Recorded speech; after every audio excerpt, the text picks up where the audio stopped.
क्या बोला लतन लाल ने ये बोला ज्ञानव्यापी मस्जिद में जो दावा करते हैं ब्राह्मणवादी लोग कि वहाँ हमें कोई हिंदू मंदिर के कुछ अवशेष मिले हैं, तो उन्होंने बोला कि ठीक है ना, मिले होंगे ना। तो इस देश में ये सारे मस्जिदें मंदिरें जो भी बनी हुई है, जो बड़ी बड़ी मंदिरें जो बनी हुई है, वो तो सारे बुद्धकालीन है, बुद्ध के अवशेष है। आप खोद के देख लीजिए। जातिवाद तो कोर्ट से लेकर सारे जगह जातिवाद हो रहा है। माने जो छोटी जाति है उनको दबाने का जो दमन कार्य चल रहा है इस देश में। तो उन्होंने खतने का ही नाम लिया है। खतना मुसलमानों में आम शब्द है, इसका प्रयोग करना कोई गैरवाजिबी है ही नहीं।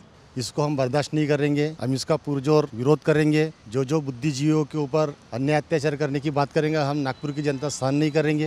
मोदी सरकार मुर्दाबाद, मुर्दाबाद, मुर्दाबाद। चलेगा नहीं चलेगा, नहीं चलेगा। धर्मवाद नहीं चलेगा, नहीं चलेगा, नहीं चलेगा, नहीं चलेगा। बोल अम्बेडकरवादी हल्ला बोल, हल्ला बोल, हल्ला बोल। बोल अम्बेडकरवादी हल्ला। बेसिकली ये है कि मैंने वो FIR पढ़ा हूँ जो चार्ज लगाया था। कोई स्वीन भल्ला नाम का व्यक्ति है, उसके तहत दिल्ली साइबर क्राइम ने 153A और 295A लगाया। जो गवर्नमेंट को किसी आंदोलन को अगर क्रैश करना है तो इसका बहुत अच्छे से इस्तेमाल किया जाता है। अभिव्यक्ति स्वातंत्र्य संविधान की 19 धारा A के तहत अभिव्यक्ति स्वातंत्र्य में बोलने का अधिकार है। और सुप्रीम कोर्ट ने यह कहा कि सोशल मीडिया में आप अगर बोलते हो तो उसमें कोई गैर नहीं है, वो अभिव्यक्ति है उनकी। तो जब संविधानिक हक हमें अधिकार है तो ये दिल्ली पुलिस या फिर महाराष्ट्र की पुलिस 153A और 295A का वापर कैसी करती है? ये गैर वापर है, सत्ता का गैर वापर है, इसके निषेध में ही है। क्या बोला लतन लाल ने ये बोला ज्ञानव्यापी मस्जिद में जो दावा करते हैं ब्राह्मणवादी लोग कि वहाँ हमें कोई हिंदू मंदिर के कुछ अवशेष मिले हैं, तो उन्होंने बोला कि ठीक है ना, मिले होंगे ना। तो ऐसी उत्खनन करो और इस देश में जहाँ भी खोदे वहाँ बुद्ध विहार और बुद्धिस्ट मठ मिलते हैं। और हम नहीं कहते, इंग्रज भी कहते हैं और चीनी प्रवासी भी कहते हैं, तो उनके हवाले उनको बुद्ध विहार कर दो। क्या गैर क्या बोला उसने? यहाँ कौन सा सांप्रदायिक बोला? 153 और 295 ये सांप्रदायिक वातावरण भड़काने के लिए होती है। तो ऐसी कौन सी भड़क रही है सांप्रदायिक? बिल्कुल 100%। ये दमनशाही है, ये दमनशाही है मोदी गवर्नमेंट की। ये मोदी गवर्नमेंट की दमनशाही और लोकतंत्र के खिलाफ में हम सहन नहीं करेंगे। ये इसी तरह लखनऊ यूनिवर्सिटी के प्रोफेसर रविकांत चंदन है, उसके ऊपर भी 11 मई को ऐसी कार्रवाई की गई थी। अच्छा हो गया अखिल भारतीय विद्यार्थी परिषद के गुंडों ने उनके ऊपर हमला किए थे।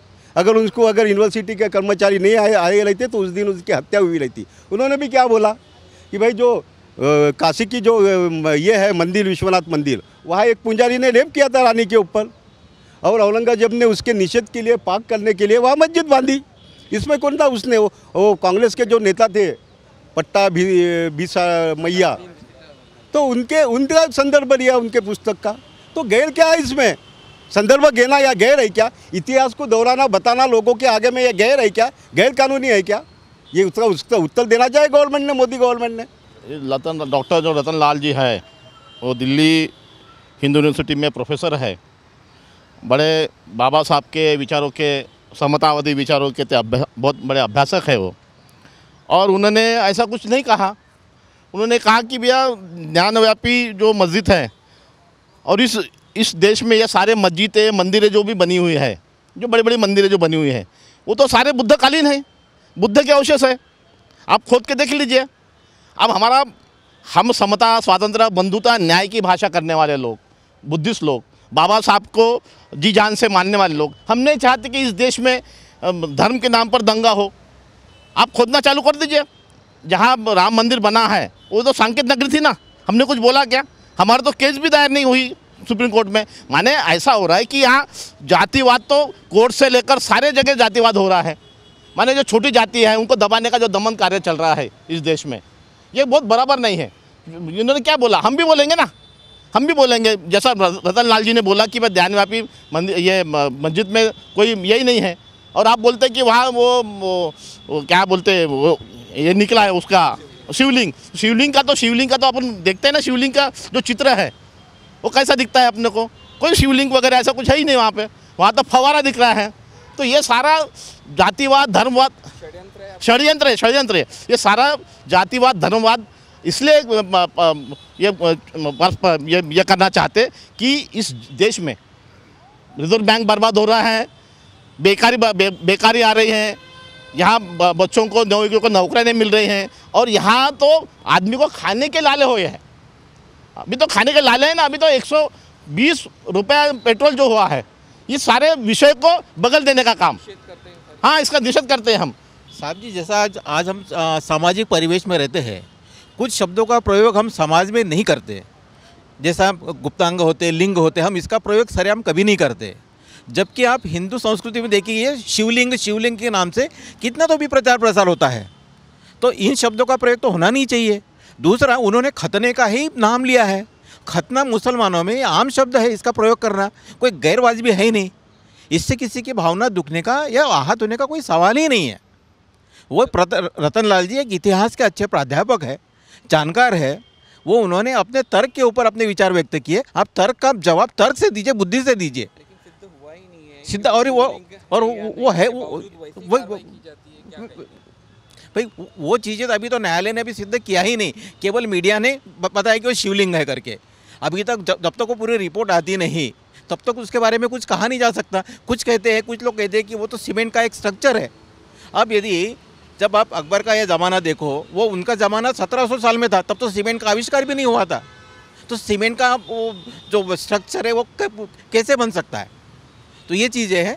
अब प्रोफेसर रतन लाल जी जो है सामाजिक कार्यों में अच्छे अग्रणी है, समाज सुधारक है, और उनके कार्यों से इतनी जो मनुवादी लोग हैं ये भड़के हुए हैं, और अपनी भड़ास निकालने के लिए उनके ऊपर ये कार्रवाई की गई है, और इन कार्रवाई का हम लोग निषेध करते हैं। ये जो रतन लाल जी के खिलाफ कार्रवाई हुई है, ये सही मायने में इस संविधान को ही धत्ता बताने का काम ये सरकार कर रही है। एक तो अभिव्यक्ति की स्वतंत्रता का हनन ये सरकार कर रही है, और जो भी आवाज़ उठ रही है बुद्धिवादी वर्ग से हो या सामाजिक स्तर पे हो, उनको कुचलने का, दबाने का काम, षड्यंत्रकारी काम ये सरकार कर रही है। वो योगी सरकार है, मोदी सरकार, दोनों सरकारें कर रही है। रतन लाल जी पर जो कार्रवाई हुई है उसका हम निषेध करते हैं। वैसे ही लखनऊ यूनिवर्सिटी के हमारे मित्र रविकांत जी, उन पर भी कार्रवाई हुई। उन्होंने क्या कहा था, उन्होंने एक किताब से केवल रेफरेंस अपने भाषण में दिया था, और उस भाषण में रेफरेंस देने के कारण उनके ऊपर कार्रवाई हुई है, उनके ऊपर एफआईआर हुई है। लेकिन जब रविकांत जी ने अपनी एफआईआर दायर की, तो अभी तक एफआईआर उनकी दायर नहीं हुई है लखनऊ यूनिवर्सिटी में। तो इस ढंग से जो भी बहुजनवादी है, दलित है, अम्बेडकरवादी है, उनकी आवाज़ को दबाने का प्रयास यहाँ हो रहा है, और ये सब दमनकारी षड्यंत्र के खिलाफ सब लोगों को, ख़ास तौर पे अम्बेडकरवादी लोगों को खड़ा होना पड़ेगा। रतन लाल जी अम्बेडकर नामा चलाते हैं, और लाखों यूजर्स है कि जो देखते हैं कि वो जो भी बोलते हैं, जो भी बात कहते हैं, तथ्यों के आधार पे बोलते हैं, और बाबा साहब के हर ग्रंथ का रेफरेंस दे के वो बोलते हैं अपने भाषण में, अपने वक्तव्य में। और वो ऐसा जो उन्होंने कहा है कि जो तथ्यों के साथ ही बोला है शिवलिंग के बारे में, और उन्होंने क्या कहा कि जो मिला है शिवलिंग वो फवारा है कि शिवलिंग है, इसका वो स्पष्टता नहीं है, क्योंकि वो खंडित है। और खंडित होने के कारण उन्होंने अपना जजमेंट नहीं दिया कि ये शिवलिंग है या नहीं है, केवल इतना बोला है कि जिस ढंग से आप लोग खुदाई कर कर के अपने हिंदू धर्म के लोगों का संरक्षण कर रहे हो, बोल रहे हो ये हमारे मंदिर है, वैसा ही बौद्ध धर्म के अनेक स्थल है जो अभी तक दबे हुए हैं, और जो निकले भी है वो अभी भी हिंदुओं के हाथ में है। तो वो क्यों नहीं हम लोगों को मिलना चाहिए, ये इतनी सी बात के ऊपर उनके ऊपर ये जो कार्रवाई हो उसका हम लोग निषेध करें। मेरा ये मानना भी है और कहना भी है कि ये सिर्फ प्रोफेसर रतन लाल के खिलाफ कार्रवाई नहीं है। सामाजिक न्याय के संदर्भ में जो भी बात करेगा, समता की बात करेगा, उसके खिलाफ ये षड्यंत्र है। जैसे कि रोहित वेमुला, तडवी, पायल तडवी, इन जैसे लोगों को आत्महत्या के लिए प्रोत्साहित किया जाता है।